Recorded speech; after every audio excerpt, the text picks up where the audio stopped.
KBS. 대한민국 중심 채널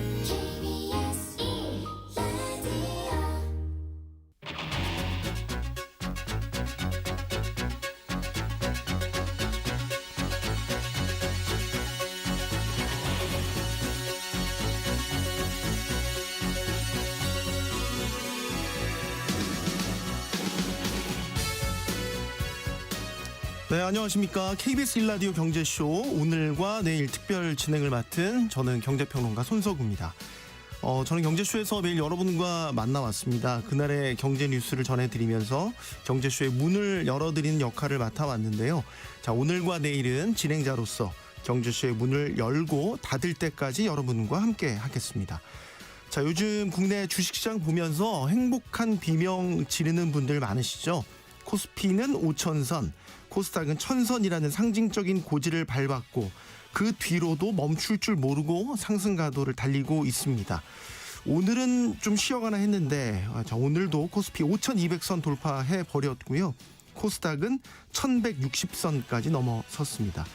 자, 이렇게 증시가 연일 새로운 기록을 써내려 가면서 주변에서 나도 주식 투자해서 돈 좀 벌었다는 분들 많습니다. 정말 기분 좋은 일이죠. 그런데 한켠으로는 또 이런 생각이 듭니다. 우리가 숫자에만 너무 열광할 게 아니라 지금의 반도체 호황이 끝나도 투자자들이 계속 신뢰하고 장기 투자할 수 있는 지속 가능한 성장 토대를 만드는 게 더 중요한 것 아닌가라는 생각 말이죠. 위기가 와도 견뎌내고 성장의 혜택은 골고루 나눌 수 있는 그런 시장, 충분히 잠재력을 보여주고 있다는 생각이 듭니다. 오늘은 국내외 금융시장의 대형 이벤트들이 줄줄이 쏟아졌습니다. 미국에서는 올해 첫 FOMC가 열려서 금리 결정을 했고요. 미국 대형 기술주들, 빅테크들도 실적을 내놓기 시작했습니다. 자, 이제는 세계가 주목하는 기업이 됐죠. 삼성전자와 SK하이닉스도 사상 최대 실적을 선보이면서 메모리 반도체 슈퍼사이클의 정점에 서 있음을 증명해냈습니다. 시장의 핵심 이슈들 잠시 후 자세히 짚어보겠고요. 자, 또 하나 정부가 부동산 공급 대책을 발표했습니다. 지난해 발표한 97 공급 대책의 후속 조치인데요. 접근성이 좋은 도심 내 유유부지 등을 활용해서 6만 가구의 주택을 신속하게 공급하겠다는 게 골자입니다. 수도권 시장 안정화에 효과가 있을지가 관건이겠죠. 잠시 후 자세히 알아보겠습니다. 지금 이 시각 유튜브로도 함께하겠습니다.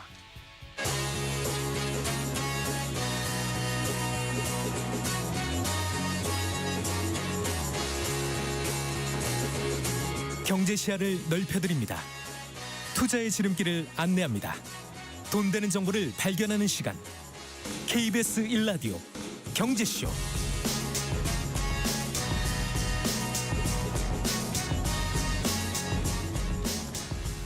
아마 금융시장 분석하시는 분들은 새벽부터 분주했을 겁니다. 이게 미국 중앙은행 연방준비제도가 올해 첫 금리 결정 통화정책회의 FOMC 회의를 열었습니다. 일단 금리는 시장의 예상대로 동결이었습니다. 하지만 그 외에 짚어볼 부분들, 통화정책 방향들, 생각해볼 부분들이 많은 FOMC 회의였고요. 또 미국 빅테크 기업들 마이크로소프트, 메타, 테슬라도 실적 발표를 하면서 이른바 M7의 실적 발표가 이제 본격화됐습니다. 자, 그리고 삼성전자, SK하이닉스 사상 최대 실적 발표했죠. 자, 이런 흐름들 하나하나씩 짚어주실 분 모셨습니다. 김두원 하나증권 주식 애널리스트 빈센트와 함께 하겠습니다. 안녕하십니까? 네, 안녕하세요. 네. 빈센트입니다. 일단은 우리 이야기부터 해보죠. SK하이닉스, 삼성전자 하루 건너서 실적 발표했습니다. 뭐 예상대로 너무나 좋은 실적이었던 건 뭐 의심할 여지가 없겠습니다. 근데 이제 궁금한 게 본격적인 실적 얘기하기 전에 네. SK하이닉스도 원래는 오늘 실적을 발표하기로 돼 있었는데 어제 깜짝 발표를 먼저 해버렸어요. 네. 이걸 두고 여러 가지 이야기들이 많이 나오더라고요. 네. 왜 그런 거죠? 삼성전자 주주분들은 네. 역시 삼성전자에 밀리니까 꽁지 내려서 어저께 했다라는 얘기도 있고요. 네, 아닌 것 같고. SK하이닉스 주주분들은 어차피 좋은 얘기 할 거고 지금 HBM의 선두그룹인 SK하이닉스가 먼저 정보를 얘기하는 것이 좀 더 의미가 있을 거다, 주인공스럽다라는 얘기도 있고. 근데 저 개인적으로 봤을 때는요, 어떤 이런 기대감이 높은 실적 발표가 발표하고 난 이후에는 네. 주가가 흘러내리는, 즉 기대감 소멸, 셀온이라고 하죠. 그렇게 흘러내리는 경우가 종종 있었는데, 특히 SK하이닉스는 실적 발표를 앞두고서 한 이틀간 크게 시세를 냈었거든요. 맞아요. 따라서 미리 지금 이전과 달랐던 것은 넥스트 트레이드라 그래서 우리가 정규장이 끝나도 8시까지 거래가 되지 않습니까? 네. 그런 시장에서 이미 어느 정도 실적 발표 이후의 흐름을 보기 위해서 상당 부분 먼저 실적을 흘리지 않았을까라는 개인적인 생각도 갖고 있습니다. 말씀하신 대로 근데 세론이 안 나왔어요. 네, 맞습니다. 네.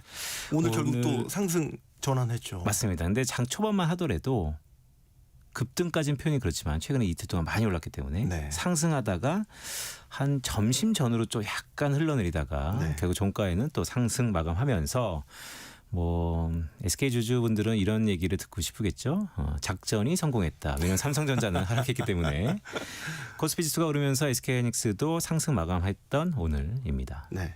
사실 실적 뚜껑을 열어보면 SK하이닉스가 단독으로 발표하고 싶어 할 만할 것 같아요. 네, 이런 적이 없었죠. 연간 영업이익을 시총 1위 삼성전자를 이겨버렸잖아요. 너무 중요한 말씀인데요. 그보다 좀 더 중요한 건 네. 영업이익률입니다. 그렇죠. 영업. 네. 그러니까 뭐 규모야 시크리컬이니까 즉 경기를 타는 업황에 있으니까 더구나 HBM이라는 절대 선두 앵커의 역할을 하고 있으니까 실적이 잘 나올 수 있을 것 같다라는 것도 어느 정도 예상할 수 있었는데 영업이익률 즉 하나 팔면 진짜 그 절반 정도가 이익으로 찍히는 48.6%거든요. 연간 기준으로 보면. 네. 그래서 사실 이 분야의 절대 강자는 TSMC입니다. 대만의 반도체 파운더리 글로벌 업체죠. 거기가 러프하게 한 50% 정도 돼요. 연간 한 50.8%. 거의 근접했습니다. 네. 4분기 기준으로 이미 SK하이닉스가 잠깐 넘기도 했고요. 그래서 뭐 전체적인 규모도 중요하지만 실속이 있었다 그래야 되나? 기본적으로 영업이익률이 압도적으로 높았다라는 것이 네. 자신 있어 할 만하다라고 할 수 있겠습니다.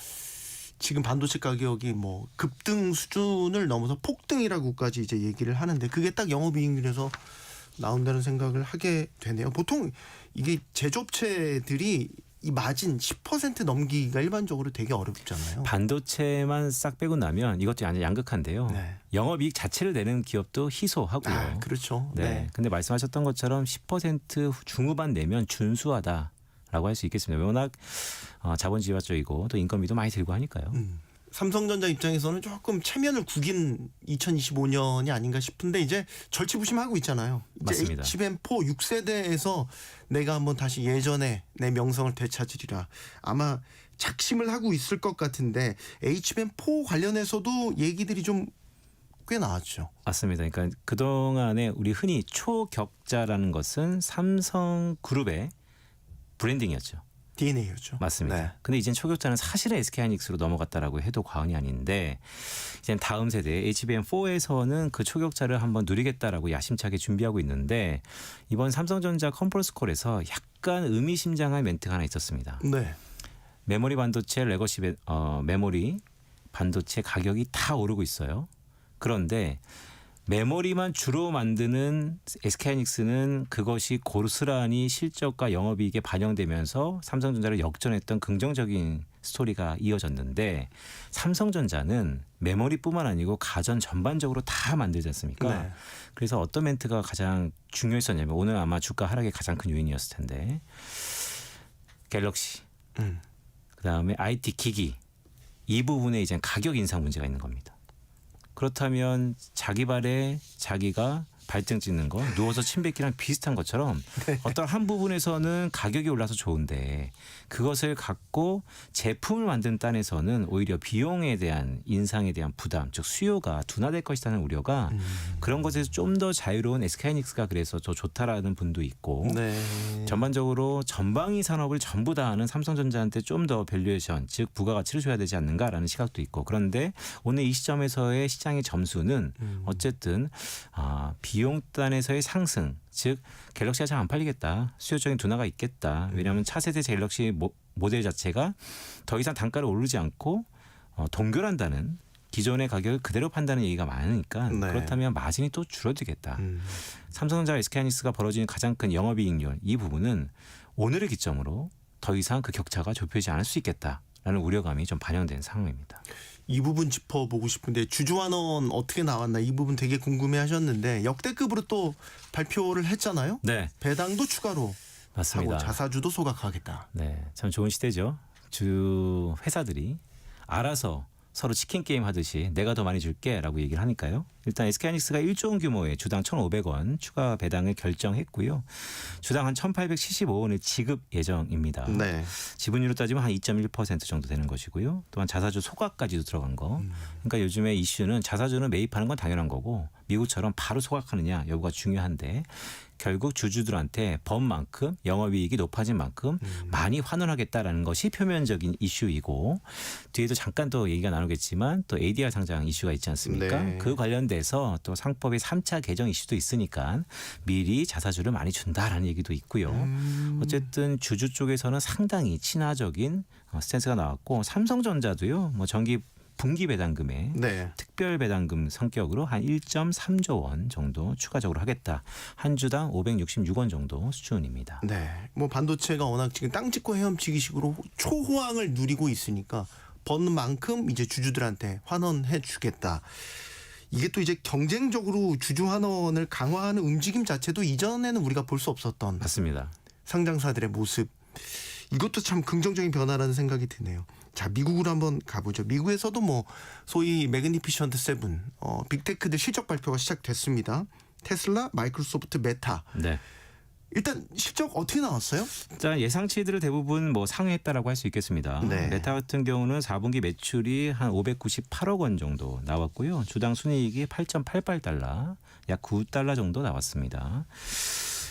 마이크로소프트는 4분기 매출이 812억 7억 달러, 7억 달러 정도 나왔는데 이 역시도 주당 순이익을 한 5.16달러 정도 주는 것으로 나왔고요. 테슬라가 이제 관건인데 왜냐하면 테슬라 올해 연초 대비 수익률이 아마 YTD 기준으로 마이너스일 겁니다. 지금 현재. 네.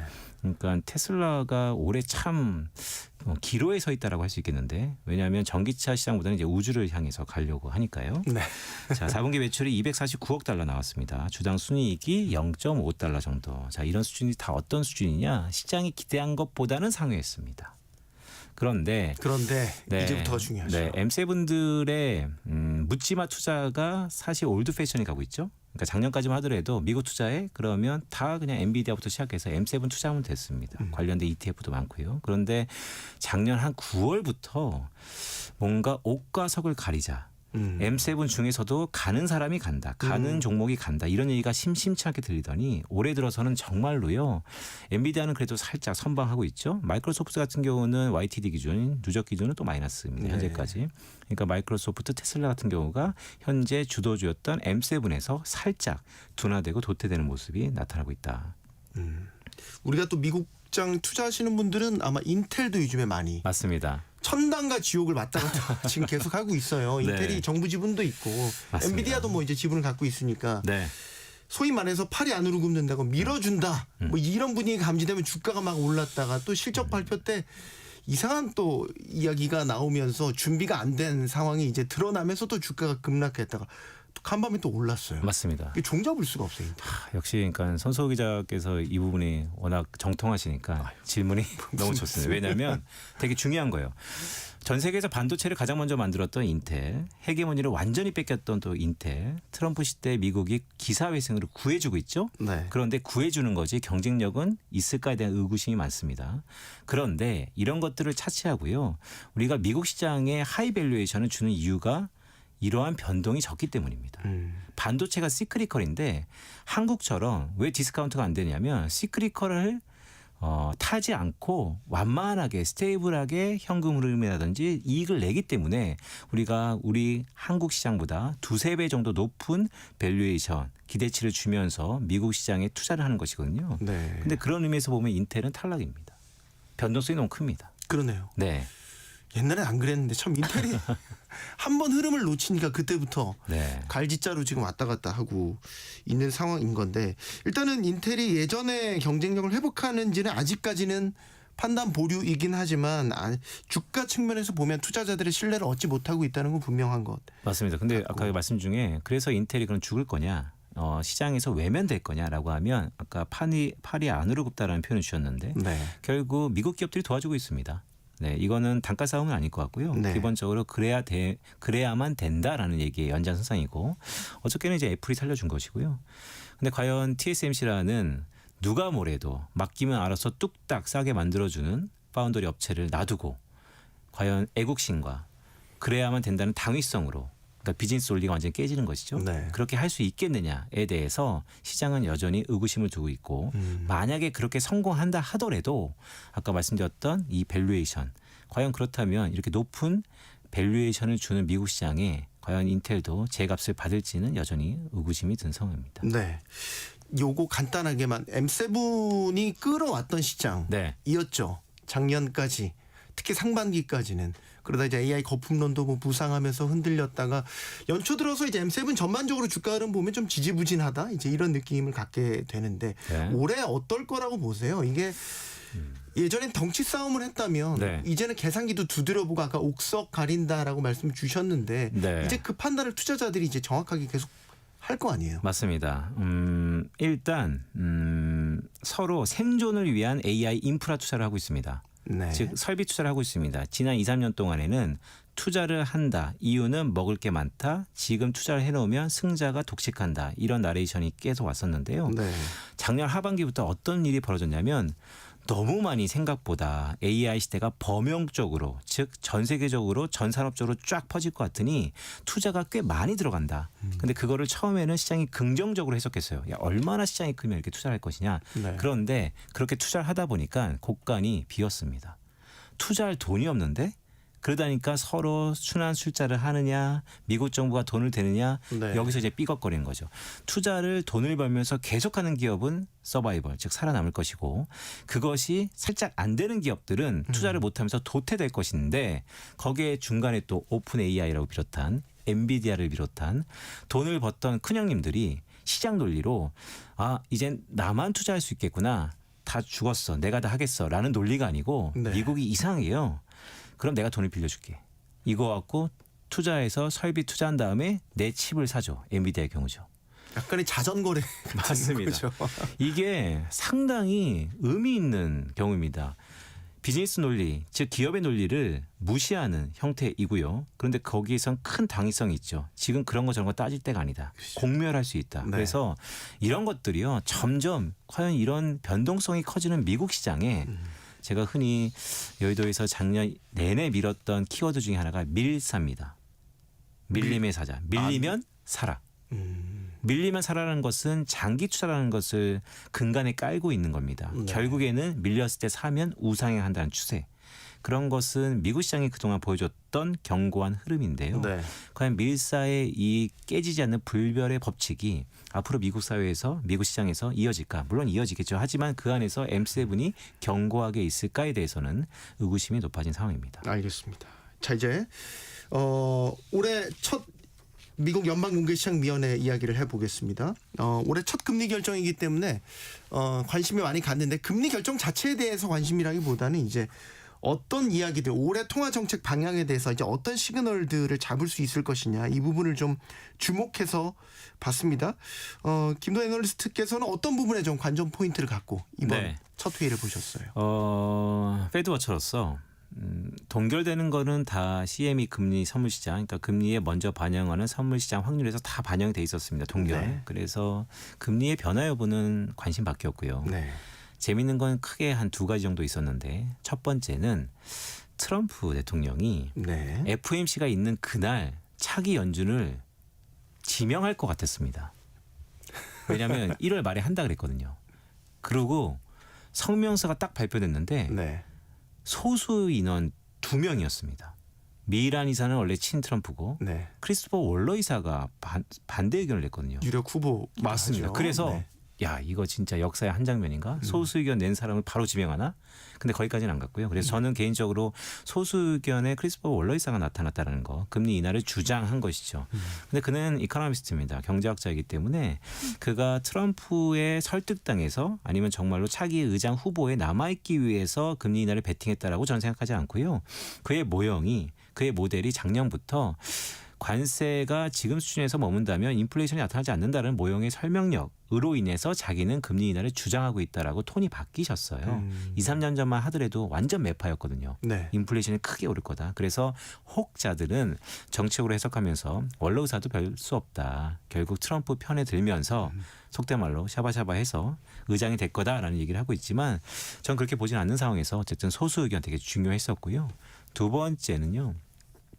계속해서 기자회견에서 처음에 한 5명의 기자가 연달아 물어봅니다. 뭘 물어봤습니까? 그러니까 지금 루비콘 강을 건넜다는 얘기가 있죠. 파월 의장과 트럼프 대통령이. 네. 서로 걷잡을 수 없이 이제 격화됐기 때문에 파국으로 가는 것이냐. 진짜 한 2, 3개월 남고 경질되는 것이냐 아니면 고소되는 것이냐.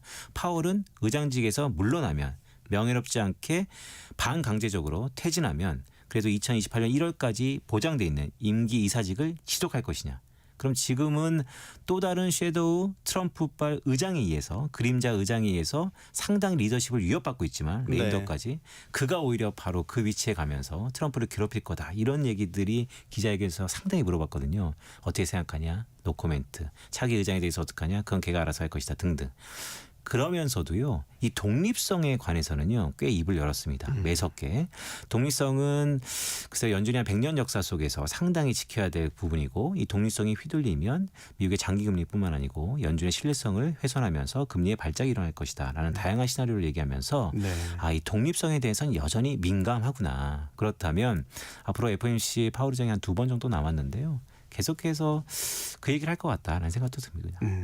사실상 트럼프 대통령이라는 주어를 쓰진 않았지만 네. 지칭하는 거라고 그를 향해서 이제 얘기하는 거라고 봐야 될 것 같고 이거는 어때요? 연준 역사에서 의장에서 물러났는데 네. 이사로서 임기는 남았다. 네. 제가 알고 있기로는 보통은 이제 의장직에서 나오면 네. 임기가 남더라도 퇴진을 하는 게 이제 그동안의 관례였던 걸로 아는데 맞습니다. 지난번 긴급 성명 영상 보면은 마지막에 이사직 남은 임기를 다 수행할 것처럼 뉘앙스를 풍겼거든요. 맞습니다. 이 얘기는 내가 마지막까지 남아서 트럼프를 괴롭히리라 이렇게까지도 해석이 네. 됐어요. 네, 제가 보는 것은 명분입니다. 결국 이렇게 해석할 수도 있죠. 연준 의장 자리를 평생 한 번 하는 사람이 얼마나 있을까요? 되게 명예로운 자리고요. 다만 또 그가 할 수 있는 건 보험적 금리나 소기의 성과를 거두고 있고 지금 미국 경제 5% 이상 성장한다고 나오지 않습니까? 네. 그리고 금리도 인상해봤고 인하해봤고 또 팬데믹이라는 것도 거쳐봤고 상당히 재평가받을 만한 업적입니다. 그런데 마지막에 이렇게 퇴진한다? 그가 절대 바라지 않겠죠. 결국 그가 이런 고집을 부릴 수 있는 명분이 중요한데 그 명분이 독립성입니다. 트럼프 대통령이 계속해서 이 독립성을 건든다면 파월 의장은 그게 속내건 아니면 자발적이건 비자발적이건 계속해서 임기를 끝까지 지킬 가능성이 높아 보이고요.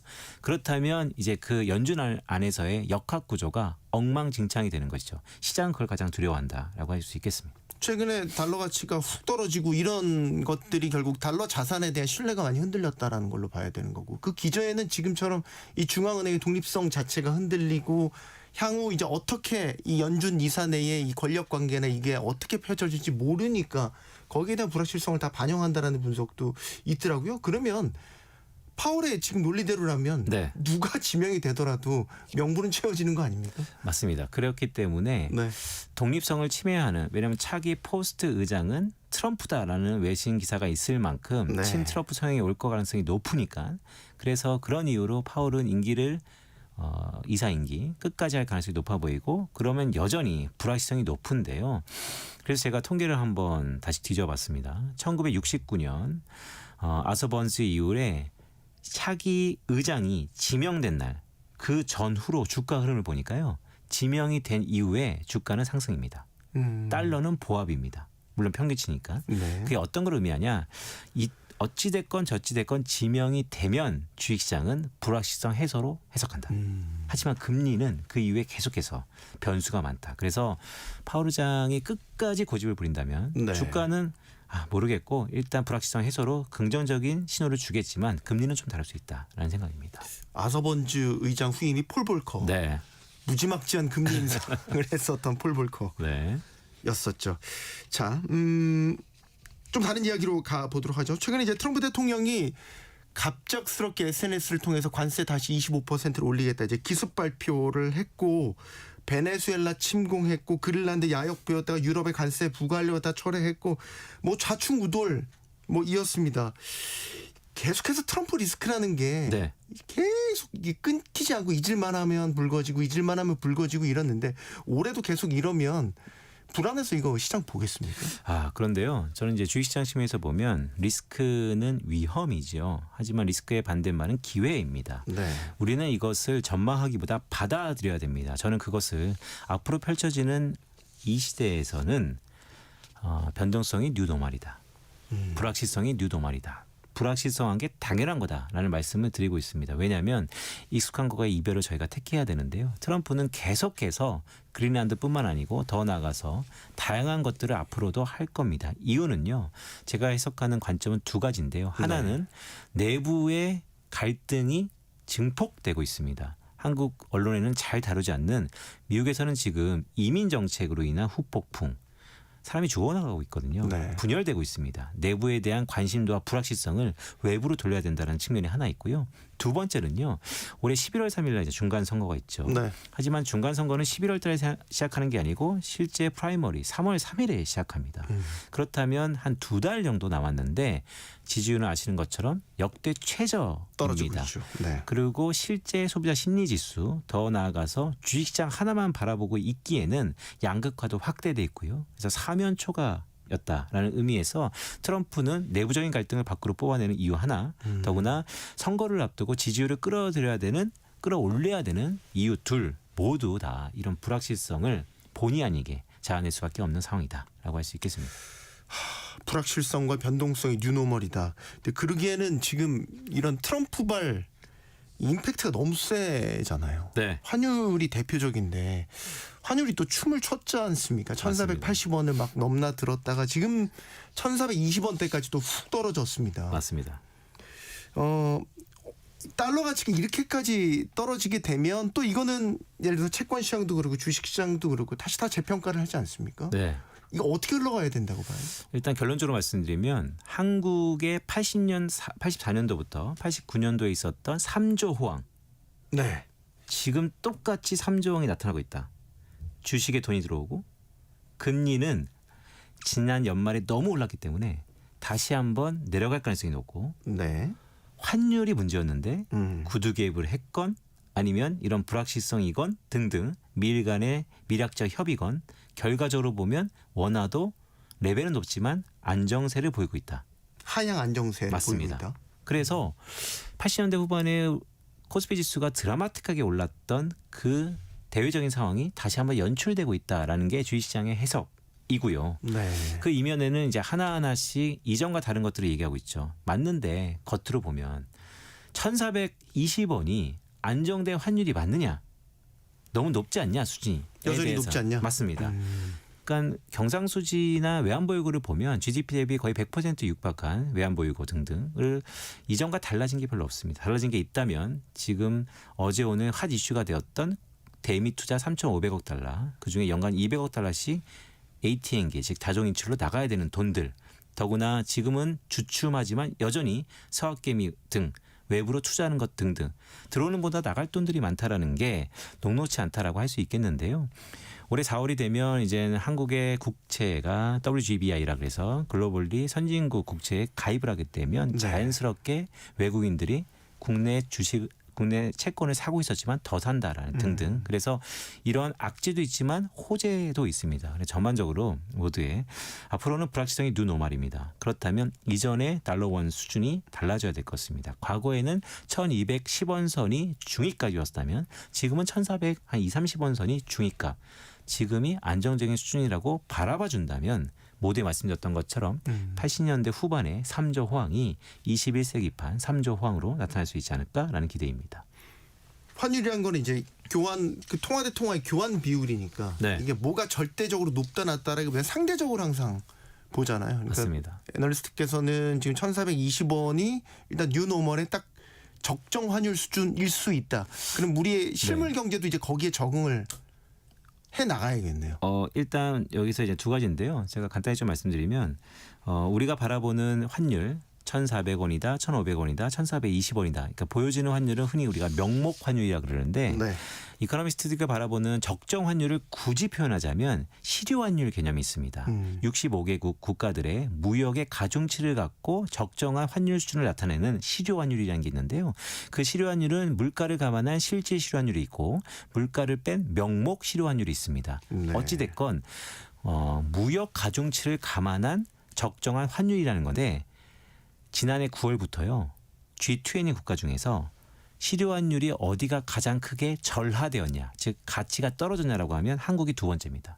일본 다음으로. 네. 자, 그만큼 환율이 많이 평가절하된 건 사실이지만 그럼에도 불구하고 계속해서 이전 수준보다 변동성이 작아지고 있다는 게 우리가 주목할 점이다라고 할 수 있겠습니다. 마지막 가시기 전에 하나만 더 질문. 이제 결국 지금은 주식이 가장 뜨겁기 때문에 주식 질문으로 네. 마무리를 지을게요. 코스피 5,000, 코스닥 1,000. 네. 지금 이제 코스피 뭐 6,000 얘기도 나오고 여당에서는 7,000 얘기도 나옵니다. 네. 코스닥은 이제 3,000 스닥 이야기 나옵니다. 맞습니다. 이제 올해 그 멈추지 않거든요, 기세가. 이게 어디까지 갈까? 이게 너무 단기적으로 너무 과열된 거 아니냐? 늘 걱정을 안고 지금 계속 주식시장을 바라보는 분들이 꽤 있단 말이죠. 네. 코스피 5,000P까지는 자신 있게 저희도 전망을 했죠. 네. 왜냐하면 반도체가 돈을 벌고 있고 오늘도 실적으로 포문을 열었지만 코스닥은요. 일부 코스닥의 작은 로봇 관련 업체들은 밸류에이션이 1,000배입니다. 그러니까 이제 계산이 안 되는 수준입니다. 1,000배를 계산해야 되나요? 자, 그럼 어떤 말씀 드리고 있냐면 네. 일단 기세가 좋다라는 것은 저는 수급으로 표현합니다. 네. 기세란 수급입니다. 그런데 정부가요. 오늘 뭐 1,400조 원 정도 또 국민 펀드로 코스닥을 지원하겠다는 얘기를 하니까 어쨌든 코스닥에 돈이 들어온다는 거. 옳고 그름도 문제가 있고 향후 지속될 것인가도 상당히 논의 부분이지만 일단 지금 기세, 수급에 돈이 들어온다. 돈이 들어오고 있는 것을 우리는 지금부터 부정할 필요는 없을 것 같다라는 말씀을 드리면서 5,000P 시대 코스피만 주구장창 갖고 코스닥은 횡보하면서 흔히 코스피와 코스닥의 상대 강도, 이 스프레드 차가 극대화되었던 최근이거든요. 세상에 영원한 건 없죠. 그래서 그 부분이 일부 좁혀지는, 즉 코스닥이 기세가 좋은 수급이 쏠리는 그런 장세가 적어도 앞으로 한 달간은 이어질 가능성이 높다라고 보고 있습니다. 근데 이제 기세만으로 계속 가면 네. 걱정이 이거죠. 이제 코스피는 삼성전자, 하이닉스 혹은 반도체라는 확실한 실적으로 숫자로 증명해내는 상승 랠리라고 한다면 코스닥은 여전히 이제 기대. 네. 아까 말씀드린 기세로 유동성으로 계속 갈 수는 있겠지만 이제 나중에 적정 가치에 대한 평가를 받을 때 네. 실적으로 뚜껑을 딱 열었는데 이거밖에 안 돼라는 이제 실망감이 혹시 거품으로 또 인식이 되지 않을까 이제 이런 네. 걱정은 하게 되는 거죠. 충분히 경계해야 됩니다. 충분히 코스피와 달리 코스닥은 경계해야 됩니다. 그렇기 때문에 오늘자 기준으로요. 아마 코스닥의 시가총액 1등이 또 바뀌었을 거예요. 에코프로, 에코프로 BM이 1, 2위가 올랐었습니다. 하고 알테오젠이 1등에서 3위로 떨어졌습니다. 떨어졌죠. 네. 자, 그게 무슨 일이냐면 코스닥은 비중적으로 봤을 때 시가총액이 바이오, 반도체 소부장, 기계 이게 전부 3개 업종이 55%입니다. 어느 업종을 고르기가 참 어렵습니다. 그래서 저는 코스피는 뭐 저희 본업을 할 때 종목도 좀 추천드리고 이게 좋아 보인다라고 말씀드리지만 코스닥은 그래서 지수를 사라. 인덱스를 사라라는 말씀을 드립니다. 그럼 이재명 대통령과 같은 왜냐하면 옷과 석을 가리기가 코스닥은 참 어렵습니다. 말씀하셨던 것처럼 밸류에이션이요. 담보가 안 되기 때문에요. 알겠습니다. 오늘 금융시장 다양한 이슈들 짚어봤습니다. 하나증권 김두원 애널리스트 빈센트와 함께했습니다. 고맙습니다. 고맙습니다.